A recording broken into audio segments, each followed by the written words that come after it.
Le Cameroun vient de vivre un séisme politique sans précédent et les chiffres officiels vont vous choquer.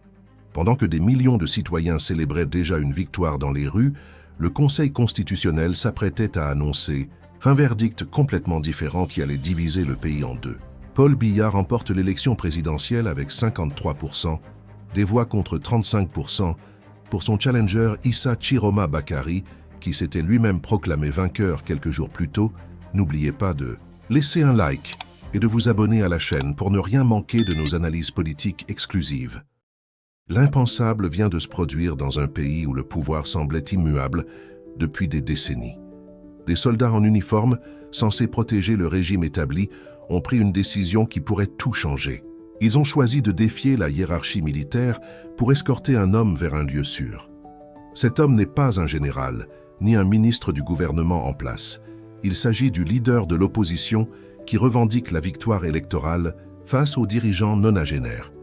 Cette fracture au sein de l'institution militaire représente bien plus qu'un simple geste de protection. Elle symbolise une rupture profonde dans le pacte qui liait l'armée au pouvoir central. Les soldats ont fait un choix de conscience, plaçant leur loyauté envers ce qu'ils considèrent comme la volonté populaire au-dessus de leur obéissance aux ordres hiérarchiques. Cette décision courageuse expose ces militaires à des représailles potentiellement graves. La scène qui s'est déroulée dans la ville septentrionale de Garoua marque un tournant historique. Le leader de l'opposition, confiné dans sa résidence depuis le scrutin contesté, a finalement pu quitter les lieux sous escorte militaire. Ses partisans voient dans cet événement la preuve que même les institutions les plus solides du régime commencent à vaciller. Le message publié sur les réseaux sociaux par ce leader exprime une gratitude profonde envers ses soldats qu'il qualifie de patriotes. Cette qualification n'est pas anodine, car elle inverse complètement le narratif habituel. Traditionnellement, le pouvoir établi se présente comme l'incarnation du patriotisme et qualifie l'opposition de force déstabilisatrice. Ici, c'est l'opposition qui revendique le patriotisme authentique. Les soldats qui l'ont protégé deviennent des héros d'une nouvelle narration nationale. Le silence assourdissant du ministère de la Défense face à cette situation extraordinaire en dit long sur l'embarras du gouvernement. Lorsque les journalistes ont sollicité une réaction officielle, le porte-parole de l'institution militaire a refusé tout commentaire. Cette absence de communication contraste fortement avec la réactivité habituelle des autorités face aux événements politiques sensibles. Le mutisme officiel pourrait signifier plusieurs choses. Soit le gouvernement cherche à minimiser l'importance de cet incident pour éviter d'alarmer la population. Soit il prépare une réponse forte, mais hésite encore sur la stratégie à adopter. Soit encore, et c'est l'hypothèse la plus troublante pour le régime, les autorités ne contrôlent plus totalement la situation. Une armée divisée représente le pire cauchemar de tout gouvernement autoritaire. Sans le monopole de la force militaire, le pouvoir politique devient extrêmement vulnérable.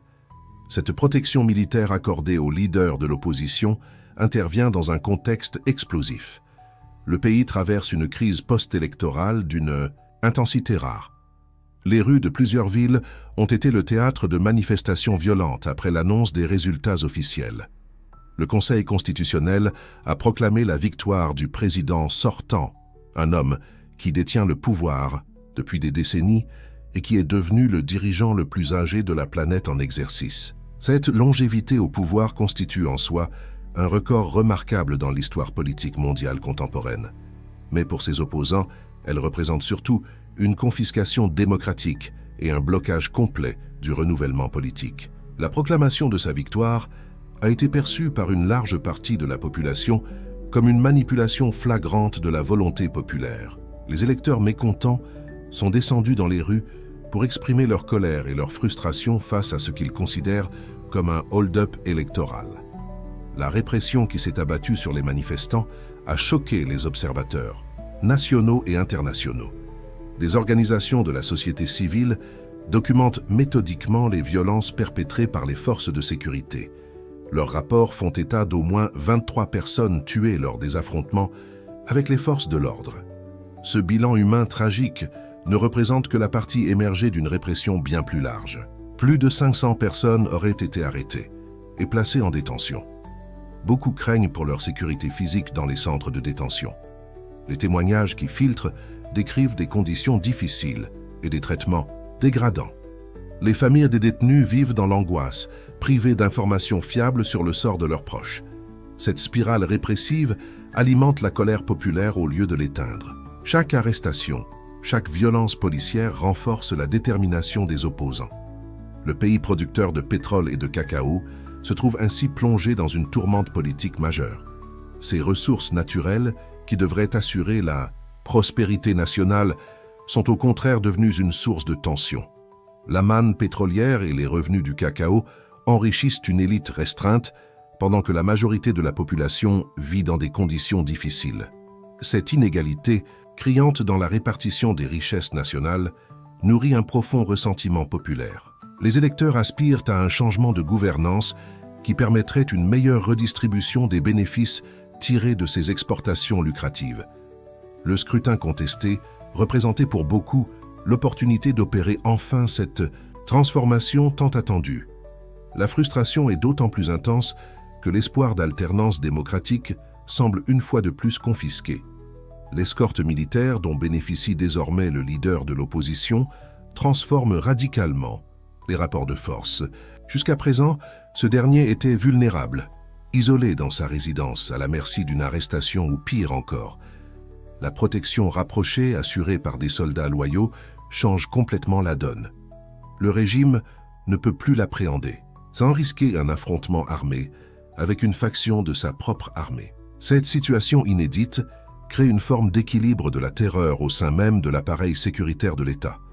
Les soldats loyalistes envoient un message clair aux autres unités militaires. Ils sont prêts à défendre physiquement le leader de l'opposition contre toute tentative d'arrestation ou d'élimination. Cette détermination pourrait inciter d'autres militaires à rejoindre leur camp, créant ainsi un effet boule de neige potentiellement dévastateur pour le pouvoir en place. La dimension symbolique de cette protection ne doit pas être sous-estimée. Dans un pays marqué par des décennies de domination d'un seul homme, voir l'armée se diviser constitue un événement psychologique majeur. Le mythe de l'invincibilité du régime s'effondre brutalement.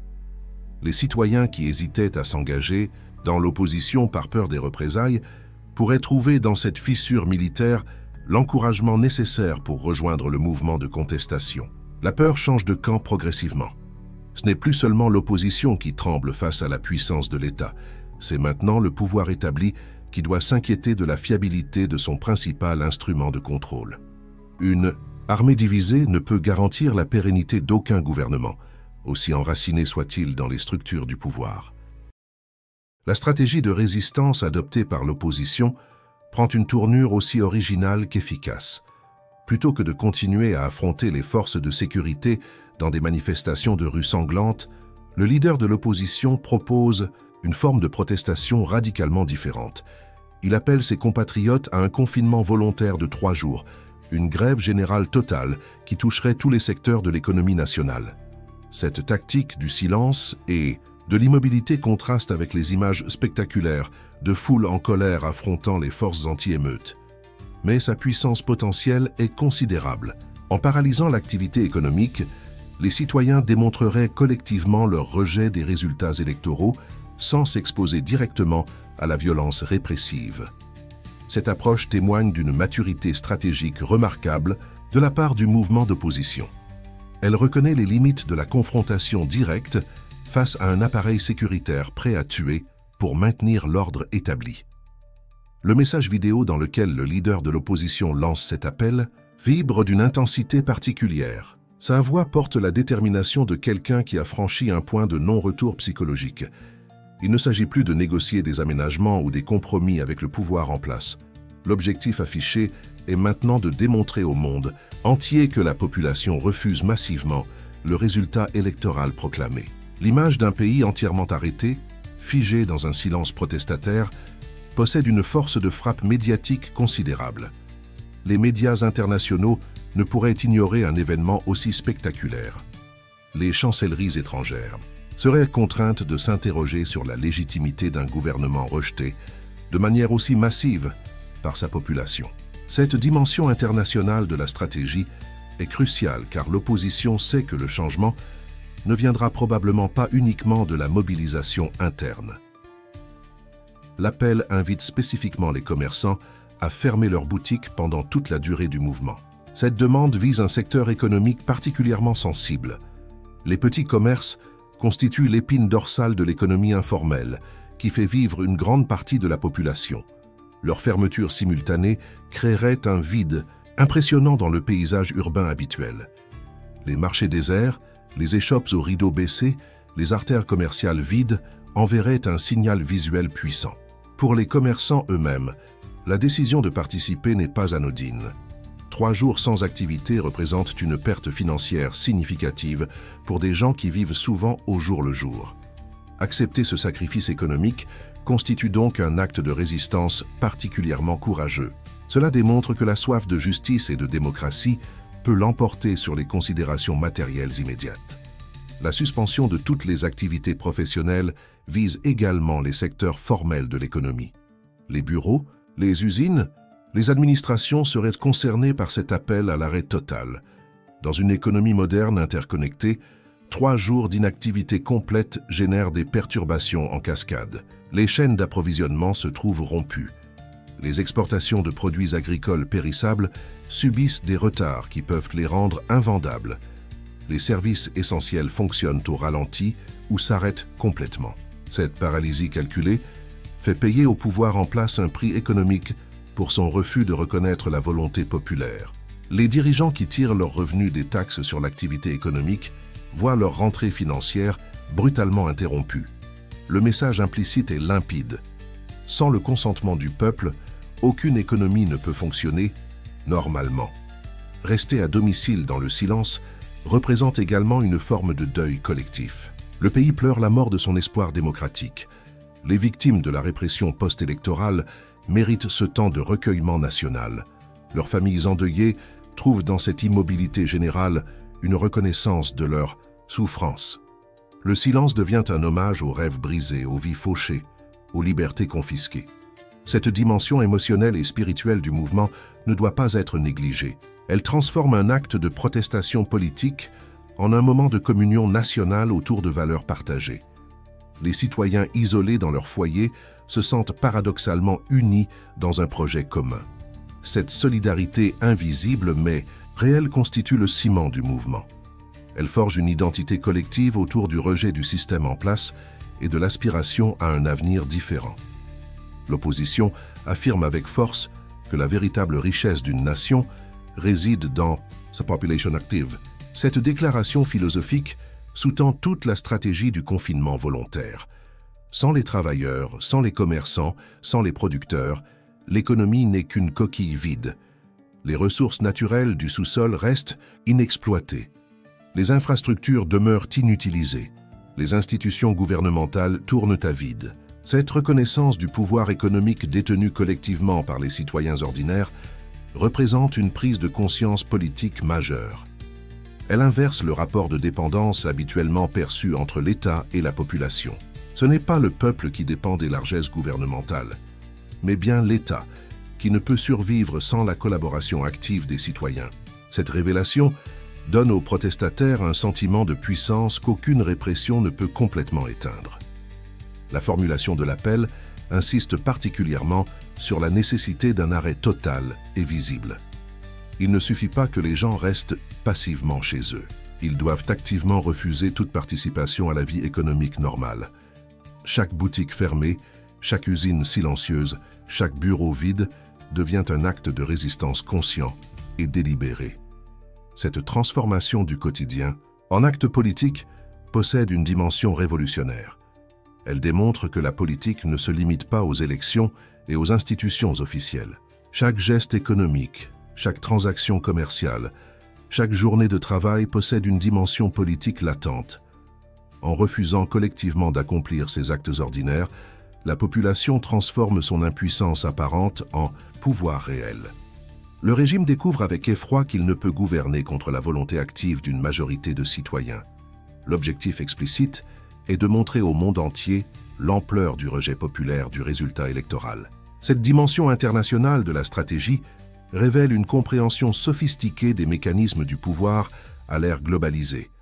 Aucun régime ne peut survivre longtemps dans un isolement international complet. Les sanctions économiques, les restrictions sur les voyages des dirigeants, le gel des avoirs à l'étranger peuvent exercer une pression considérable. Pour déclencher ces mesures, il faut convaincre les gouvernements étrangers et les organisations internationales que le régime en place a perdu toute légitimité aux yeux de sa propre population. Un pays paralysé par un mouvement de désobéissance civile massive fournit cette preuve de manière irréfutable. Les images de villes fantômes, d'activités économiques suspendues, de populations confinées volontairement, parlent un langage universel que tous les observateurs internationaux peuvent comprendre et interpréter correctement. Le président dont la victoire vient d'être proclamée incarne à lui seul toute une époque de l'histoire politique africaine. À plus de 90 ans, il détient le record mondial de longévité au pouvoir parmi les dirigeants actuellement en exercice. Son parcours politique traverse plusieurs décennies de transformations profondes du continent et du monde. Il a connu la fin de la guerre froide, l'effondrement de l'Union soviétique, la montée du néolibéralisme économique, la révolution numérique. Pendant toutes ces mutations historiques, il est resté fermement accroché aux rênes du pouvoir dans son pays. Cette permanence extraordinaire fascine autant qu'elle inquiète. Pour ses partisans, elle représente une stabilité rassurante dans un monde en perpétuel changement. Pour ses détracteurs, elle symbolise au contraire un immobilisme mortifère et une confiscation inadmissible du destin national par un seul homme. La question de l'âge du dirigeant ne relève pas simplement de considérations biologiques. Elle soulève des interrogations fondamentales sur la capacité d'un nonagénaire à comprendre les aspirations d'une population majoritairement jeune. Les statistiques démographiques du pays révèlent un fossé générationnel vertigineux. Plus de la moitié des citoyens sont nés après l'arrivée au pouvoir de cet homme. Ils n'ont jamais connu d'autre président. Pour eux, il n'incarne pas un choix politique, mais simplement une fatalité historique. Cette jeunesse nombreuse et dynamique voit ses opportunités limitées par un système gérontocratique qui concentre les postes de pouvoir entre les mains d'une élite vieillissante. Le chômage des jeunes atteint des niveaux alarmants. Les diplômés universitaires peinent à trouver des emplois correspondant à leurs qualifications. Cette frustration générationnelle alimente puissamment le mouvement de contestation actuel. Le système politique mis en place au fil des décennies par ce président ressemble à une toile d'araignée complexe. Chaque institution, chaque secteur économique stratégique, chaque région du pays est contrôlée par un réseau de fidèles soigneusement sélectionnés. Cette architecture du pouvoir a été construite patiemment, année après année, élection après élection. Elle repose sur un équilibre subtil entre les différentes composantes ethniques et régionales du pays. Chaque groupe significatif reçoit sa part du gâteau national, suffisante pour acheter sa loyauté, mais jamais assez pour remettre en question l'hégémonie centrale. Ce système de patronage et de cooptation a remarquablement bien fonctionné. Pendant longtemps, il a permis de neutraliser les oppositions potentielles en les intégrant dans la structure du pouvoir. Mais aujourd'hui, face à une contestation massive, il révèle ses limites et sa fragilité. La proclamation de sa victoire électorale par le Conseil constitutionnel soulève des questions graves sur l'indépendance réelle des institutions censées superviser le processus démocratique. Dans un système véritablement démocratique, le Conseil constitutionnel agit comme arbitre impartial des compétitions électorales. Il examine les contestations, vérifie les résultats, sanctionne les irrégularités sans considération politique. Mais lorsque les membres de cette instance sont nommés directement ou indirectement par le pouvoir exécutif, leur indépendance devient une fiction juridique. Les observateurs électoraux indépendants, tant nationaux qu'internationaux, ont documenté de nombreuses irrégularités lors du scrutin. Des bureaux de vote où le nombre de bulletins dépassait le nombre d'électeurs inscrits. Des zones entières où l'opposition n'a pu déployer d'observateurs. Des résultats publiés avant la fin du dépouillement. Ces anomalies criantes jettent un doute légitime sur la sincérité du scrutin. La stratégie du pouvoir face à la contestation révèle une approche exclusivement sécuritaire. Plutôt que de dialoguer avec l'opposition et de rechercher un compromis politique, le régime mise sur la force brute pour écraser toute dissidence. Cette option répressive peut sembler efficace à court terme. Elle disperse les manifestations, elle emprisonne les leaders protestataires, elle restaure temporairement l'apparence de l'ordre public, mais elle ne résout aucun des problèmes de fond qui ont provoqué la colère populaire. Au contraire, chaque acte de violence renforce la détermination des opposants et élargit la base de la contestation. Des citoyens initialement indifférents ou hésitants basculent dans le camp de l'opposition après avoir été témoins ou victimes de la brutalité policière. Cette dynamique crée une spirale dangereuse où la répression alimente la révolte, qui justifie à son tour une répression accrue. Les ressources naturelles du pays, pétrole et cacao, jouent un rôle ambigu dans cette crise. D'un côté, elles fournissent au régime les moyens financiers de sa survie. Les revenus pétroliers alimentent le budget de l'État, permettent de payer l'armée et la police, financent le système de patronage qui achète les loyautés. Le cacao génère des devises précieuses sur les marchés internationaux. Ces ressources rendent le pays moins dépendant de l'aide étrangère, donc moins vulnérable aux pressions des bailleurs de fonds internationaux qui pourraient conditionner leur assistance au respect des standards démocratiques. Mais d'un autre côté, cette richesse naturelle constitue aussi une malédiction. Elle nourrit la corruption à grande échelle. Elle incite les élites à s'accrocher au pouvoir coûte que coûte pour continuer à profiter de cette manne. Elle crée une économie de rente qui décourage le développement d'autres secteurs productifs plus générateurs d'emplois. L'entourage du président octogénaire se trouve confronté à un dilemme existentiel. Ces hommes et ces femmes qui ont prospéré à l'ombre du pouvoir depuis des décennies voient leur monde s'effriter. Ils ne peuvent ignorer les signes avant-coureurs du changement. La division de l'armée, l'ampleur de la mobilisation populaire, la tension internationale grandissante constituent autant de menaces directes à leur position privilégiée. Certains parmi eux commencent probablement à envisager l'impensable, un avenir sans leur mentor et protecteur. Ces calculs cyniques pourraient conduire à des changements de loyauté spectaculaires. L'histoire politique est remplie d'exemples de fidèles serviteurs qui abandonnent leur maître au moment critique pour sauver leur propre peau. Le président nonagénaire doit donc non seulement faire face à l'opposition externe, mais aussi surveiller attentivement les signes de défection au sein de son propre camp. La dimension internationale de la crise ne peut être ignorée. Le pays occupe une position stratégique dans sa région. Ses ressources naturelles intéressent plusieurs puissances mondiales et régionales. Les investissements étrangers dans les secteurs pétroliers et agricoles représentent des sommes considérables. Cette importance géopolitique explique pourquoi les chancelleries étrangères suivent attentivement l'évolution de la situation. Certains gouvernements soutiennent discrètement le régime en place par calcul d'intérêt. Ils préfèrent la stabilité autoritaire au chaos d'une transition démocratique incertaine. D'autres, particulièrement les démocraties occidentales, se trouvent écartelés entre leurs valeurs proclamées de soutien à la démocratie et leurs intérêts économiques concrets. Cette hypocrisie internationale alimente le cynisme des populations africaines qui constatent l'écart entre les discours vertueux et les pratiques réelles des grandes puissances. Le confinement volontaire proposé par l'opposition transforme radicalement la nature de la lutte politique. Il déplace le champ de bataille des rues ensanglantées vers le terrain moins spectaculaire, mais tout aussi décisif de l'économie quotidienne.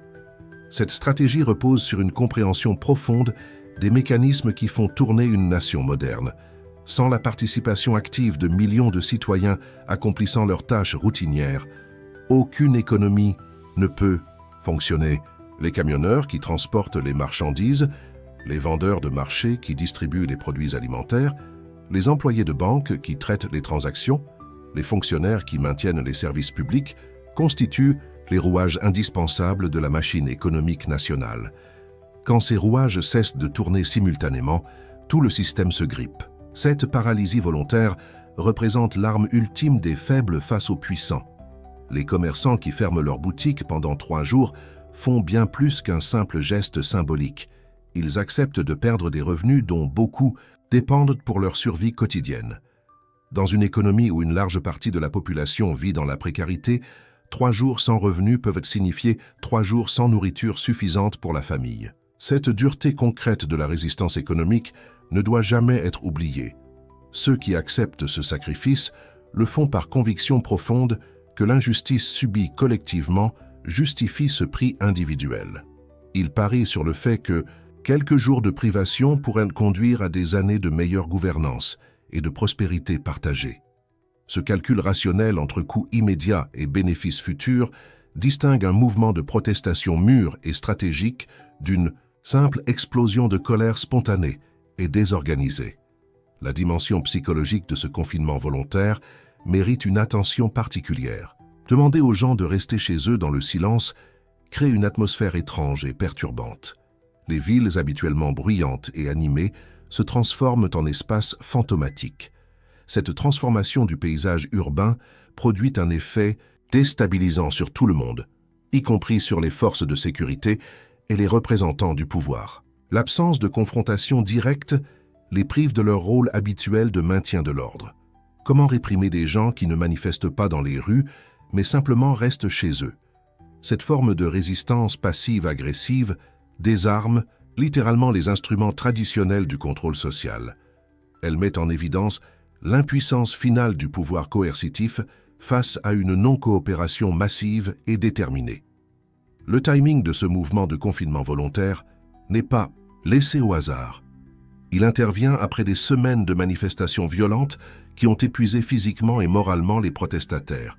Continuer indéfiniment à affronter les forces de sécurité dans les rues conduirait inévitablement à davantage de morts et d'emprisonnements. Le mouvement risquerait de s'essouffler face à la répression implacable. En proposant une pause stratégique sous forme de confinement, les leaders de l'opposition permettent aux troupes de se ressourcer tout en maintenant la pression sur le régime. Cette alternance entre différentes formes de résistance témoigne d'une maturité tactique impressionnante. Elle évite l'écueil de l'usure qui guette tout mouvement de contestation prolongé. Elle maintient l'initiative politique du côté de l'opposition en forçant le régime à réagir constamment à de nouvelles formes de protestation. Les 3 jours choisis pour ce confinement général possèdent une portée symbolique forte. Le chiffre 3 revêt une signification particulière dans de nombreuses cultures et traditions. 3 jours évoquent la durée entre la mort et la résurrection, dans la tradition chrétienne largement présente dans le pays. Cette résonance religieuse n'est probablement pas accidentelle. Elle charge le mouvement d'une dimension spirituelle qui transcende la simple politique. Les citoyens qui participent à ce confinement ne font pas qu'un acte civique. Ils accomplissent presque un rituel collectif de purification nationale. Après ces 3 jours de silence et de recueillement, le pays pourrait émerger transformé, renaître sous une forme nouvelle et plus juste. Cette promesse implicite de renouveau alimente l'espoir qui maintient la mobilisation malgré les difficultés et les sacrifices. La solidarité qui devrait émerger pendant ces 3 jours de confinement constitue peut-être l'aspect le plus précieux de toute l'opération. Les voisins qui se soutiennent mutuellement, partagent leurs ressources alimentaires limitées, prennent soin des plus vulnérables, créent des liens sociaux nouveaux ou renforcent ceux qui existaient. Ces réseaux de solidarité locale représentent l'embryon d'une société civile forte et autonome. Ils démontrent que les citoyens n'ont pas besoin de l'État pour s'organiser et prendre soin les uns des autres. Cette découverte collective de l'autonomie sociale pourrait avoir des répercussions politiques à long terme, bien au-delà de la crise électorale actuelle. Une société civile forte et organisée constitue le meilleur rempart contre les tentations autoritaires futures. Elle crée un contre-pouvoir permanent que les dirigeants politiques doivent respecter sous peine de perdre toute base de soutien populaire. L'impact économique réel de ces 3 jours de paralysie dépendra largement du taux de participation effective. Si seulement une minorité de commerçants ferme leurs boutiques, l'effet restera limité et le pouvoir pourra minimiser l'importance du mouvement. Mais si une majorité écrasante adhère au confinement volontaire, les conséquences seront dramatiques pour l'économie nationale. Les pertes financières se chiffreront en millions dans tous les secteurs. Les exportations programmées ne seront pas honorées, entraînant des pénalités contractuelles. Les investisseurs étrangers s'inquiéteront de la stabilité du pays et pourraient en suspendre leurs projets. Les agences de notation financière réviseront à la baisse leurs évaluations du risque pays. Ces répercussions économiques constituent précisément l'objectif recherché par l'opposition. Elles visent à rendre le maintien du statu quo plus coûteux que l'acceptation de négociations véritables sur l'avenir politique du pays. La question cruciale devient donc celle de la mobilisation effective. Comment les leaders de l'opposition peuvent-ils s'assurer que leur appel sera suivi massivement? Dans un pays où les moyens de communication sont largement contrôlés par le pouvoir, diffuser l'information et coordonner l'action collective représentent des défis majeurs. Les réseaux sociaux jouent un rôle crucial, mais ne touchent pas toute la population, particulièrement dans les zones rurales où l'accès à Internet reste limité. Les leaders communautaires locaux, les figures religieuses respectées, les associations de la société civile deviennent donc des relais indispensables. Leur capacité à convaincre leurs communautés respectives de participer au mouvement déterminera largement son succès ou son échec. Cette dimension locale et décentralisée du mouvement le rend simultanément plus difficile à coordonner, mais aussi plus résilient face aux tentatives de répression ciblée. Voilà comment une élection présidentielle a fracturé le Cameroun entre deux réalités irréconciliables. La victoire de Paul Biya, avec 53% face aux 35% d'Issa Chiroma Bakary, soulève des questions cruciales sur la légitimité démocratique et l'avenir politique du pays. Les recours juridiques sont en cours et la tension reste palpable dans les rues. Merci énormément pour tous vos commentaires qui enrichissent nos débats et n'oubliez pas de laisser un like si cette analyse vous a éclairé sur cette situation complexe.